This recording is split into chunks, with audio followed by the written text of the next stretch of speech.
processuale. Kush janë ekspertët që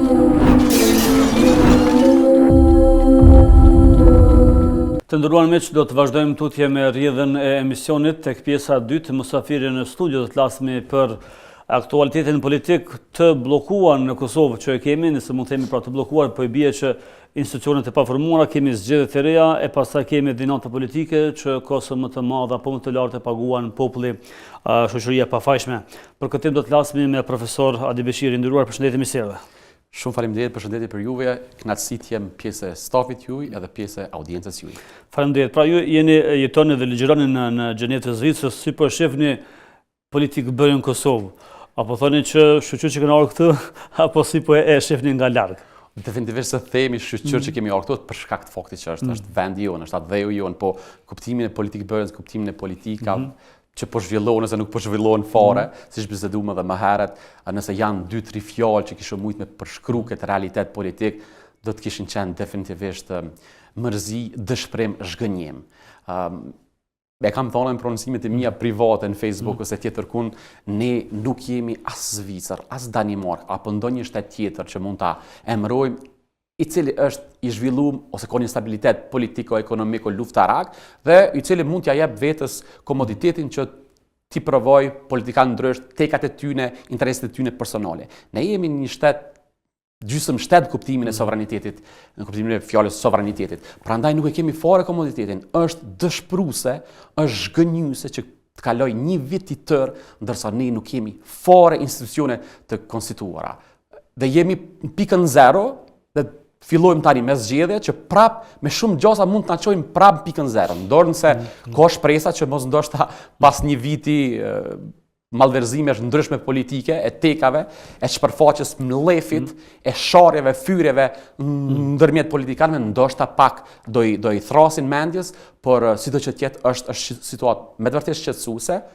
Mjafton ta shohim zhvillimin ton ekonomik, por edhe ushtarak sepse i kemi parasysh zhvillimet e ndryshme gjeopolitike, çapo ndodh në Ukrainë, përgatitjet në Evropë për ndonjë luftë eventuale, ndërsa ne dihet 25 vjet pas mirëmi me çështje dytësore, pra minate politike. Absolutisht.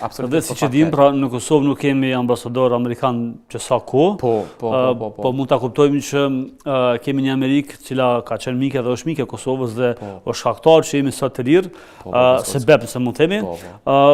E ka lënë Kosovën anash pa një ambasador, ka më njështruese detyre, e cila rrallë herë i troket në derë politikanëve për të bërë trysni, siç jemi mësuar, me pa ambasador të huaj në këtë rast të SBA-s, në dyert të mbyllura dhe pas atyre gjysmë ore me dyert të mbyllura ne kemi pas presidente, kemi pas qeveri, kemi pas kryeministër. Pra po lidhem aty që Amerika po mirët me çështje të tjera dhe neve na ka lënë kushtimisht anash dhe ne kemi këtë luks, këtë komoditet që të luajmë me numra. Absolutisht. Është e vërtetë që ta zonë bashkësia ndërkombëtare, sidomos ambasadorët të cilët kanë qenë aktor goxha vendimtar të kaluar.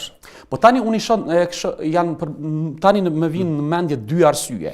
Pikërisht, si ta them, mos interesimi i tyne, sidomos i Amerikës, për shkak të konstelacioneve tjera gjeopolitike, për shkak të interesave dhe nevojave të shteteve përkatëse, më konkretisht të Shtetit Bashkuar të Amerikës, që të jenë të fokusuara në vende tjera, lindjet mesme më konkretisht, por dhe në Ukrainë, por gjithashtu ndoshta ka të bëjë edhe fakti se që 4-5 vite bashkësia ndërkombëtare, ambasadorët kanë pas, sidomos sa i përket qeverisë kosovare, e kanë pas në pushtet një person, sidomos, për mos ta thonë një parti politike, e cila vazhdimisht ka tregu averzion.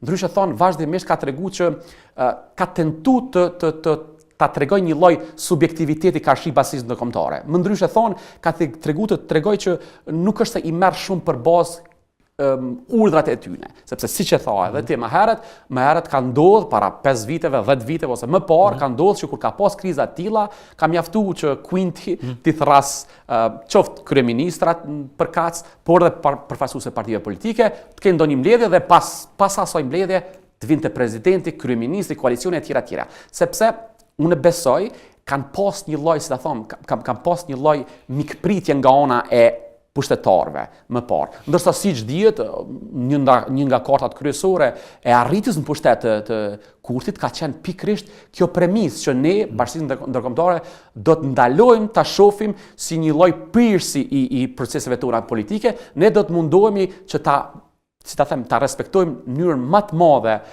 Bashkinë Ndërkombëtare, qoftë Amerikën apo të tjerët, por si partner. Ndërsa sa i përket vendimarrjes do të jemi një.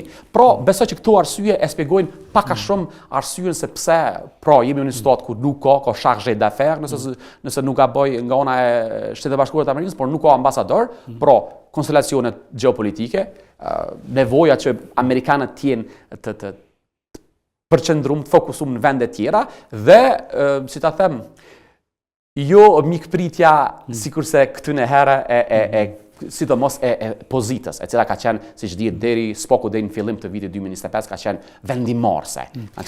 Do shta këto janë.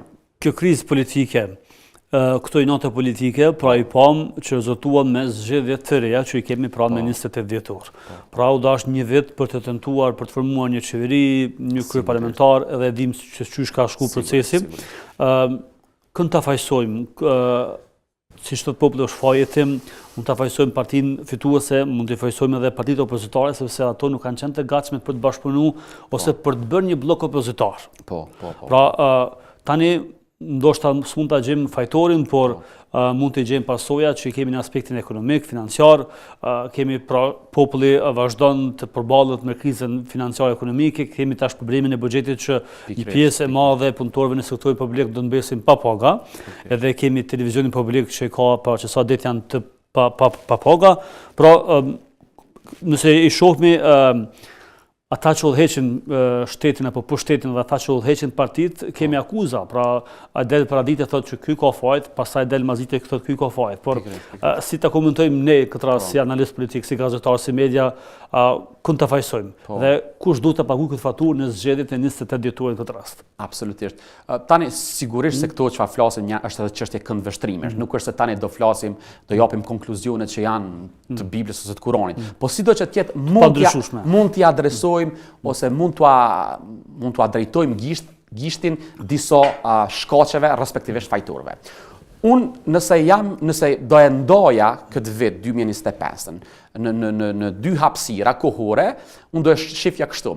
Nga muaji prill deri në muajin tetor parafërsisht. Pra, muajin prill kur u certifikun rezultatet dhe u ditën pak a shumë se kush sa ka deputet, prej muajit prill, pra pjesën e parë, prej muajit prill deri muajin tetor, unë jam i bindur që pjesën kryesore të fajësisë për ato për mos zgjedhje të kryeparlamentarit respektivisht për mos konstituim të kuvendit, unë e shoh tek lëvizja vetëvendose. Për fat keq. Partia fituese. Partia fituese. Ka qenë çesharake, përmarre, zhgënjyese me i po, nëse nuk gaboj 57, rreth 50 seanca ku i njëjti emën përsëritej. Ndonë se jepeshin shpjegimet se pse, qysh tek, shpjegime procedurale, ligjore, më thash.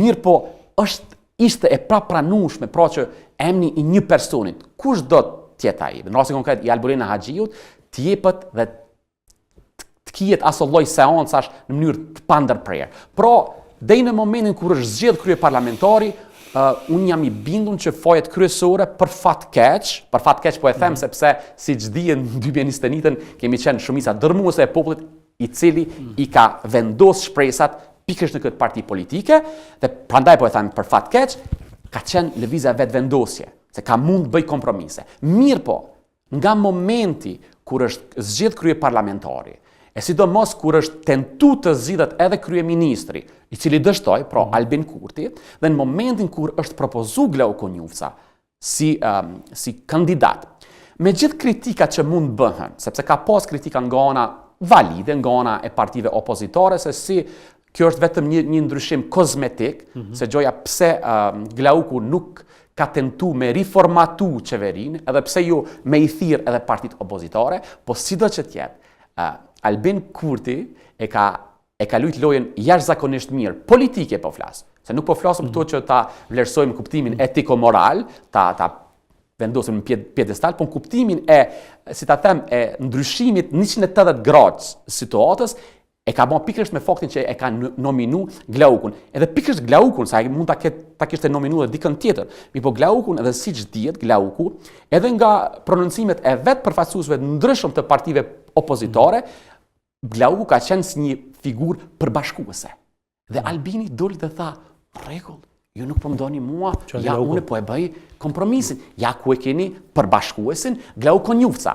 E këtu, kjo pastaj po lidhet me pjesën e dytë, se kush i ka pjesën e dytë fajt, këtu kanë bën një gabim drastik opozita që nuk e kanë votu Glaukun. Nuk e kanë votu Glaukun. Për më tepër që dije se Glauku do të ishte një qeveri vetëm kalimtare. Domethënë ato arsye tjera se pse LDK që thoshte pse mos ta bëjmë një qeveri teknike dhe të ngjashmet, nuk pinin ujë sepse fakti nominimit të Glaukut i çonte, si më thon, ujë mullinit të partisë Lëvizje Vetvendosje. Prandaj unë jam i bindur që në këtë rast partitë opozitare kanë gabu shumë. Çfarë aspekte kanë gabu? Sepse fakti që kanë kundërshtuar mosvotimin e Glaukut, sidomos pastaj mosvotimin e këtyre tri elementeve, mos konstituimit të parlamentit me qëllim të kalimit të ligjeve ndërkombëtare, këtyre marrëveshjeve ndërkombëtare, të cilat kishin një bazë prej 1.1 miliard eurove, pastaj çështja e buxhetit të këtyre tri komunave, e po ashtu edhe çështja e punëtorëve të RTK-s. Kjo jam i bindur, sepse tazom, nëse mund ta bëj një digresion të vogël, nëse këto zhvillime politike i shohim në numra konkret. Unë jam i bindur si në bukën që e ha, që periudha prill-tetor, zhvillimet që kanë ndodhur, fajet që i ka bardhë mbi supe Lëvizja Vetvendosje ka bërë që 42% i marrë në zgjedhjet e fundit, për shkak këtyre veprimeve të gabuara politike, ka bërë që ky 42% të bjen nën 40%. Edhe jam i bindur që ka qenë diku rreth 37-38%, parafërsisht. Mirë po, duke pas parasysh që këta i banën këto tjerë, partitë opozitare, banën këto veprime, pra mos pranimin e opsionit Glaukut, e sidomos mos votimit të këtyre ligjeve ose marrëveshjeve ndërkombëtare, pastaj RTK-ja dhe elementi tjetër që ishte, nuk po më kujtohet tani sapo e thash, kjo ka bërë që partitë opozitare këtu të sanksionohen. Dhe tani Albin Kurti në kuptimin e votave, jam i bindur që prap e kemi parafërsisht në të njëjtin nivel. Që i duhet koalicion patjetër. Patjetër. Është iluzion, është utopike të mendosh që partitë opozitare në zgjedhjet e 28 nëntorit do ta kenë një rezultat asisoj që do të mund jo vetëm ta bëjnë qeverinë, po do të mundë ta kalojnë krizën e cila është në derë. Pra, krizën e presidentit, sepse çështja nuk është vetëm të krijohet qeveria, por çështja është si të arrijnë 80% të votave. Pra, shkaktarët për mua prill-tetor kanë qenë pikërisht ose kryesisht kanë qenë Lëvizja Vetvendosje, ndërsa për si ta them, pjesën tjetër janë partitë opozitare.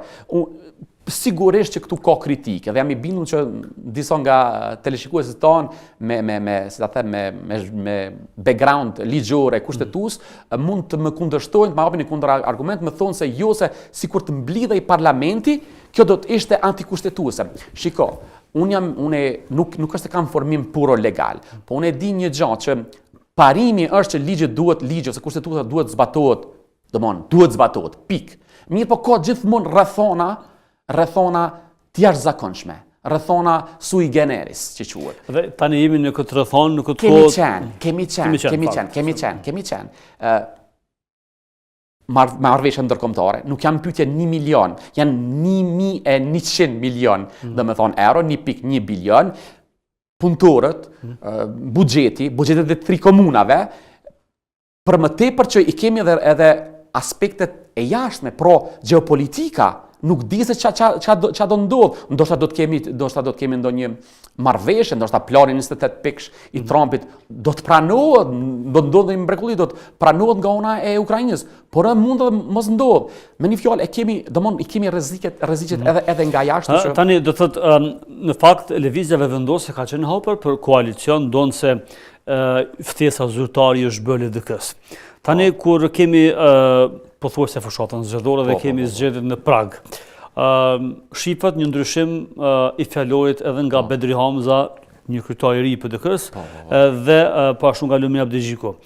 nëse njëra nga këto partitë që kështu do të jetë edhe kushti në fakt, do t'i bashkohet lëvizjeve vendosje. Për koalicion, po i bie që prap këtu kanë pagu faturën sepse ju pas këtë qenë që s'keni bën koalicion e keni qenë vendin në zgjedhje dhe i keni bashkuar lëvizjeve vendosje, sepse në fakt Kurti ka qenë i hapur për bashkëpunim.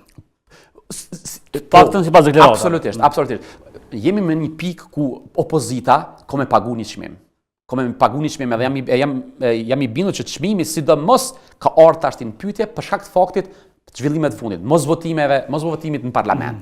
Por mund të jetë edhe ashtu siç thatë edhe ju që për shkak të parafrimit të ndonjë partie në fjalë me lëvizjen e vetvendosje mund të ketë edhe ndonjë dënim nga ana e elektoratit të tyre. Nëse ta zëm jemi me një skenar ku kemi jo domosdoshmërisht ndonjë koalicion zyrtar, po ku kemi atmosferë që partia X, PDK ose LDK me shumë gjasa do t'i bashkohet ta zëm lëvizjes vetvendosje dhe kësaj do ta kemi dhe qeverinë dhe presidentin. Po megjithatë unë nuk besoj se si ta them dënimi nga ana e elektoratit të partive përkohëse do jetë shumë i madh. Pse se unë besoj që në përgjithësi populli megjithatë është kogja i lodhur. Unë besoj se populli ka nevojë për një gjuhë parafruese nga ana e partive politike. Çka kemi ndëgjuar këtë vit? Përveç se hajvana, rusofil, grek, cërnogorc, është një gjuhë që nuk duhet jemi lodhë së ndëgjuari, edhe është prej barës Zotit të ndëgjojmë partitë politike përfaqësues, disa nga të cilët janë edhe të ngritur intelektualisht të përdorin kësaj lloj gjuhe. Ata nuk janë aty vetëm për të na udhëhequr në politika të ndryshme publike. Ata janë gjithashtu edhe për të dhënë shembull se si duhet të jetë një njeri i rritur, i pjekur intelektualisht dhe jo vetëm. Ose ndoshta është kjo shumë utopike, shumë idealiste nga ana ime, por unë besoj se po. Ta zëm Albin Kurti ka qenë një lloj idealisti, të cilën ne s'po e kemi perceptuar si të tillë. Edhe ta thon përdorimi i fjalorit sikurse hajvana është diçka që nuk i shkon për shtati figurës tij. Në politika normale ballkanase, sigurisht e përdoren këto terma. Jo vetëm ballkanase, shif edhe Amerikën. Atje përdoren terma edhe më fyes, edhe më banal. Mirë, po është një kulturë tjetër. Atje siç dihet në media përdoren fjalë me s, me f, nga më banale. Po tek ne jo. E sidomos, ta zëm Albin Kurti, më vjen keq që ka rënë në një stat të tillë ku ka përdorur terma të tillë, sepse e kemi pa si dikush diçka ndryshe. Si keni pa rolin e presidentes Vjosa Osmani, e cila është mundu me bë disa takime, po si duket përveç pozitës nuk e ka edhe pushtetin. Po. Tani e kemi fjalën për rolin e saj rreth këtyre zhvillimeve. Po, zhvillimeve. Apo krizës politike. Po, dje është një përrëndësim nga ana saj, të cilin unë objektivisht besoj shumë, e çmova shumë dhe e çmoj shumë. Ajo prononcu rreth këtyre zhvillimeve dhe tha zyrtarisht shpërndarja e parlamentit bëhet kur unë e nënshkruaj dekretin. Por para se të ndodhte kjo, para se të shpërndaj parlamenti, unë u sigurova, ajo tha, ndoshta nuk jam i bindur 100% për këtë element që sapo do ta them, ta u sigurova që nuk do të ketë shkelje as ligjore as kushtetuese nëse parlamenti para se ta shpërndaja të mblidhej dhe të kaluheshin këto tri elemente, pra që sapo cekëm. Buxheti për komunat, po. Eksakt. Pastaj tha, ndëgjova ose pata një lloj feedbacku nga ana partive opozitore se në koda që asaj paketës që do të kaluheshin nga ky parlament që do të shpërndaj, do të ishte edhe buxheti i propozuar nga ana vetvendosjes. Edhe sigurisht tha partitë opozitore e kundërshtuan këtë, që është e kuptueshme sepse buxheti i propozuar i bën rritje prej shumë përqindjeve për shumë kategori. E që ajo pastaj përkthehet në vota për kë? Për Albin Kurtin. Për Albin Kurtin. Dhe tha, partitë opozitore kërkuan për me u hiq, tha unë ja kërkova Albin Kurtin me largu nga kjo paketë, do me thonë votimi, me largu buxhetin. Albini këtë rast ta pranoi.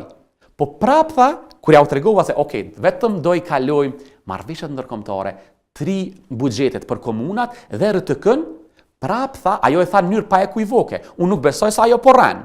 Edhe nuk rën, tha prap ata tha pyetni ata se pse refuzuan.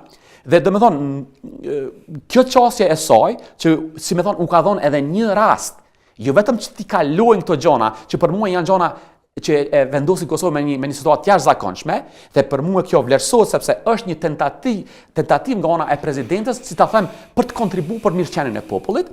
Kjo është për të vlerësuar. Pra edhe njerë, jo vetëm që partitë opozitare në këtë rast, këtu është gabimi, jo vetëm që do i kishin kontribu mirëfilli mirëqenies, do të kishin kontribu për popullin me një fjalë. Po kjo jam i bindur që do t'ju përkthehej pozitivisht edhe në vota. Po ja, e keni parasysh edhe këtë tentativën e fundit nga ana e presidentes për të kalu këto gjana, që të mos kemi krizë, mos të kemi 10 apo 100 punëtorë të RTK-s pa paga, është gjuna i Zotit, është refuzuar nga ana partive opozitore dhe kjo prap do jetë e denuese për ta. Po, është e vërtetë, unë ndëgjova dje Abdigjikun. Tani e kanë kuptuar që gjuma e përdorur, qasja e përdorur për kampanjë negative, për tentim njollosje tjetrit, për tentim vetëm adresim të aspekteve negative, qoftë të VV-s ose të tjerave, nuk do ju dhez. Dhe kanë fillu me qenë më parafrues duke ja shtrit dorën. Po si do që tjetë, unë besoj se secila parti, qoftë edhe lëvizja vazhdimdosja ose partitë opozitare, duhet janë më parafrues. Është mëse e domosdoshme. E shefni Vjosën përsëri si presidente të vendit? Gjasat janë të vogla, po kuptohet se në politikë nuk mund të përdorim terma absolute të themi asesi, po gjasat janë të vogla, sepse ka një pezmatim të madh nga ona e partive politike opozitare rreth kontributit saj, ata e shohin si shumë të anshëm, ndonse unë nuk është se e çmoj shumë, sidomos në aspektin e marrëdhënieve ndërkombëtare Vjosën, nuk besoj se ka qenë kandidati më ideal, po çështje tjetër, po sa i përket akuzës të ngritur nga ana e partive opozitare për anim të Vjosës këtë vitin e fundit, unë besoj se është gabim. Ata po e shohin si një lloj përgatitje të saj për një rikyqje eventuale qoftë përmes zgjatjes së mandatit të saj, apo edhe pse jo, edhe në aspektin e moshës ai është ende e re, për një si ta them, një karrierë politike aktive në politikë. Po e shoh si minimalisht të mundshme që ajo të vazhdojë si presidente. Dhe një problem tjetër tashmë këto 2-3 ditë që është çështja e transportit publik në Prishtinë, tek problemi me kryetarin e Prishtinës me Hekuran Muratin dhe problemi. Po mënej mos pajtimit sa përket buxhetit dhe tashmë në këtë rast kemi problem me transport publik apo transportin urban, si mund të themi. Protesta pa kënaqësi e të parën e Prishtinës që ishte edhe para derës së qeverisë, e tha dje dhe ka thënë edhe sot që jam i gatshëm për të takuar edhe ministrin Murati edhe kryeministrin Detyrë Kurti për të na ndar buxhetin dhe mos na bllokoni sepse kemi miliona euro borxh dhe kemi pa ashtu edhe 100 punëtorë cilët tashmë janë protesta dhe kemi pa edhe sot kolonat e gjata dhe protesta e punëtorëve. Sigurisht. Është situatë dëshpëruese, absolutisht. Është për gjyna. Pra punëtorët do gjana dyshys sikur të qëllimshme. Absolutisht, dhe shumë fëmirore me një farë mënyrë, shumë fëmirore. Ka këtu argumente dhe kundërargumente. Unë besoj se arsyeja kryesore ose shkaku origjinal i këtij problemi megjithatë ka të bëjë me faktin e mosvotimit nga ana e vet partive opozitare. Partitë opozitare kanë gabuar. LDK-ja për shembull si parti në xhirin e të cilët gjendet përparim Rama, e refuzoi me prononcimin e vet Vjosës, refuzoi kalimin e këtyre. Tani sigurisht se kundërargumenti i tyre mund të jetë se me gjithë vlerën e këtyre marrëveshjeve ndërkombëtare, qoftë edhe vlerën e buxhetit të Prishtinës, shkelja kushtetuese ose diçka që nuk duhet bërë, edhe karshi këtyre. Po prapse unë mendoj se është gabim nga ana e tyre. U prononcua edhe Hekuran Murati, pardje nëse nuk gaboj, që tha se është faj i si ta themi, punonjësve i zyrtarëve të Prishtinës, sepse ne kemi tentu të alokojmë buxhetin të premten në ora 4, por se ata nuk kish. Po tani, unë ndoshta një pyetje shumë thjeshtë, ndoshta shumë bazike, ndoshta shumë banale, po doja bëjtë, po pse keni aloku pak më herët? Se duhet preshësh në fund të ditës, që 3-15. Po 3-15 ose 4 që ta alokosh. A mos ndoshta e ki bën me qëllime politike, ka qenë me prapavi, është shumë mirë, është... Tani, çfarë të bëj populli i cili maltretohet me ose pa dashin e udhëheqësve të shtetit, komunës, institucioneve që janë të rëndësishme, i lënë pa paga, pa rruga, pra në për rrugë, dhe në fund, po këta njerëz, një pjesë të tyre, Bilim edhe sot e pash që në protestë ishin kapë mes vetë disa protestues, disa të mbajt anën e vendosjes, në këtë rast kurte, disa të përparim Ramës. Pra në momentet kritike ku ne kemi nevojë ta marrim një pak për të mbajtur vetën e familjen, ne gjojmë ku të grindemi për politik ose për lider politik. Unë e përcjelli kogja shumë edhe politikën, sidomos franceze, zviceron dhe franceze. Francezët për mua janë ndër popujt, sidomos në Evropë, janë kampion me shpirt protestues. Ata për një ngritje, siç e din, ata gilet jaunes që kanë qenë, jelek verdhët, për një ngritje prej 2-3 cent të derivata, produkte të derivatave dhe pothuajse e kallën e djegën Francën. Pse po përmend këtë fakt se unë besoj që ne përgjithsisht nuk është se jemi shpirt protestues. Në rastin konkret, sapo mi dhe shembull që ka pas protesta, po prapse për mua këto janë sporadike. Jo vetëm këtë rast, po fakti që kemi pas 5-6 muaj, 6-7-8 muaj, kemi pas mos zgjidhje të një krye parlamentari. Kemi pas 57 seanca për një person dhe nuk ka pas asnjë protest nga ana e popullit. Zgjim, si ta them, spontan për të thonë stop. Kjo për mua tregon që fatkeqësisht unë po e vendosi veten pikësparja aty, tregon që ne jemi pak kemi shpirt protestues dhe unë do e këshilloja veten pikëspari, po dhe gjithë bashkëdhetarët e mi, po mendoj qytetarët e mi, vetë kosovarët, që të jemi më kërkues ndaj politikanëve. Mos ta vendosim mos votojmë vetëm një herë për KDK, Naimin, Albinin, Lubirin dhe të themi ndonë se i shofim gjitha ato të bëma, ose të mos bëma, gjitha ato, pra rasti konkret, mos krijimin e institucioneve kosovare dhe prap t'jemi, si ta themi, t'jemi në një hibernacion, në një gjumë. Në këtë aspekt, nëse do të kishte protesta, unë do isha i gëzueshëm.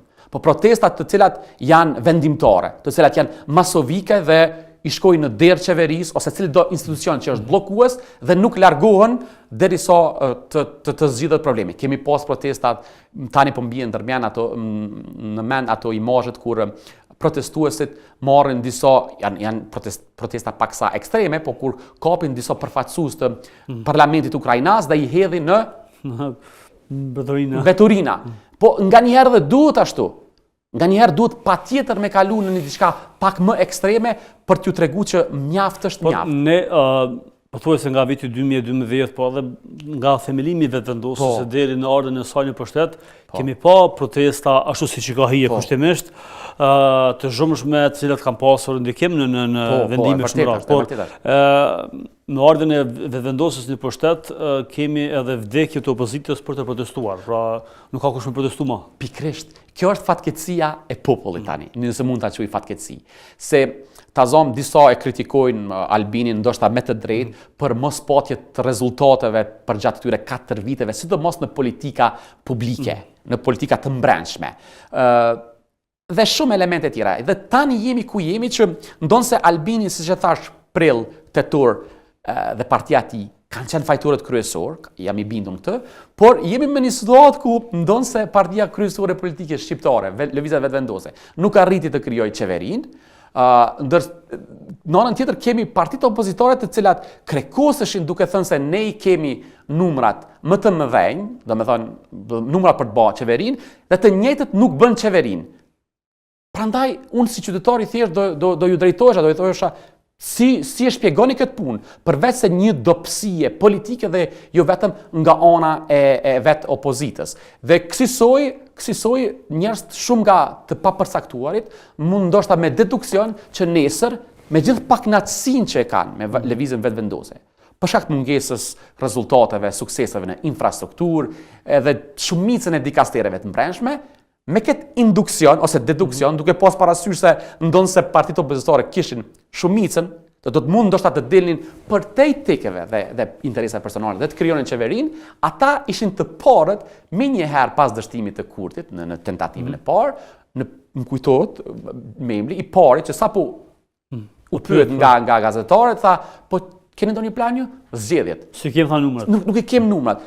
E ky është një element i qartë i dobësisë që ekziston. Dhe ky do ta shfrytëzoj vetëvendosja. Po sigurisht se do ta shfrytëzoj, sigurisht se do ta shfrytëzoj dhe do të arrijmë në një situatë ku vetëvendosja do të ketë minimalisht numrat që i ka pas në shkurt. Se a do të rritet apo jo, këtë në varë të se çfarë qasi do të ketë kundrejt partive tjera. Por që vendosja nuk e ka më shumicën siç e kishte dikur. Jo, 50% është pothuajse e pamundur. Diçka e mbetën në historinë e kaluar.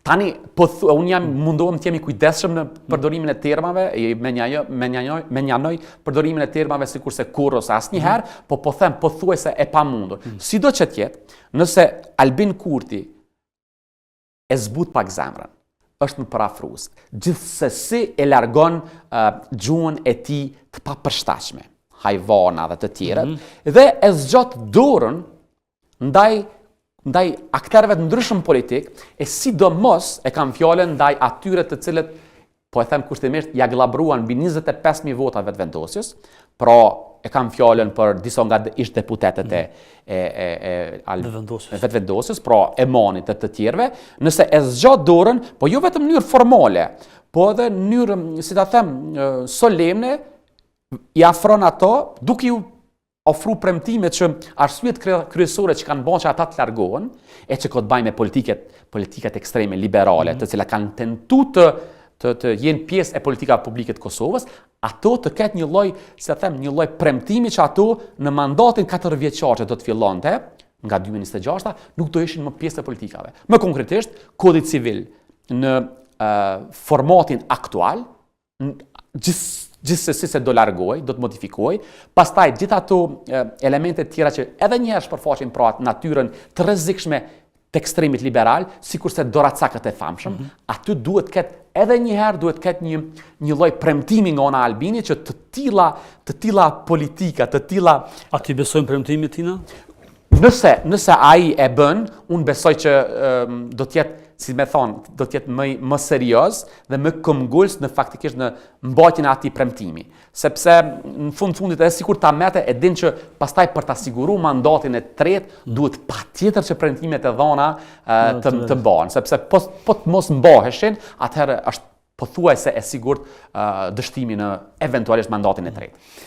Atëherë, prof, nderuar, kemi shumë tema në Kosovë, sepse kemi shumë kriza, por s'kemi edhe shumë kohë. Faleminderit shumë që ishe pjesë e këtij misioni, por shpresojmë që vendin tonë, Kosovën tonë, shqiptarët në përgjithësi të presin ditë më të mira, të kemi qeveri, të kemi institucione dhe të mendojmë për forcimin e kufeve, jo të mendojmë për forcimin e personaliteteve ndryshme, pastaj kufet i kemi të lirë në aspektin e armatime dhe forcave, ku siç e thatë edhe jo, pra bota po ka zhvillime të njëpasnjëshme dhe nuk ka kur gjatë sigurt se çfarë mund të ndodhë, kurse ne mirëmi me inate personale politike të cilat mund të evidentojnë shumë lehtë dhe mund të mendojmë diçka më mirë për popullin dhe për shoqërinë. Faleminderit për juve, nuk besoj se kam shumë për të shtu nga kjo e thonë nga ona jote shumë e mirë, shumë e vend, është e vërtet. Ne kemi më shumë nevojë përveç zhvillimit ekonomik, social, jemi me një situatë të rrethuar me ujqër.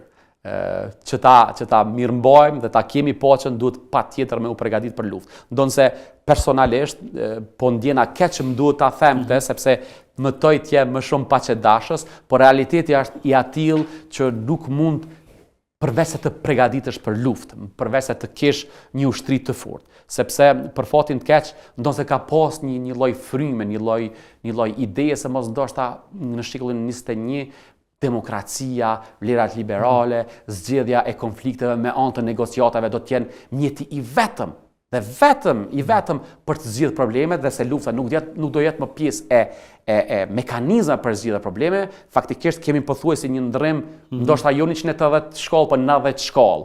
Kemi ato shtete të cilat na kanë treguar neve se duhet të jenë negociatat, komunikimi duhet të jenë mekanizmi kryesor për zgjidhjen e probleme, janë ato pikërisht që ju kthehen mekanizmave të vjetër, mekanizmit vjetër të zgjidhjes së problemeve, respektive të konflikteve, luftës. Kështu që dhe duke maturosur kështu më radh. Absolutisht. Faleminderit shumë. Shumë faleminderit. Të nderuar miq të rretës, kaq për sot, takohemi nesër deri atëherë mirëmbëjtje.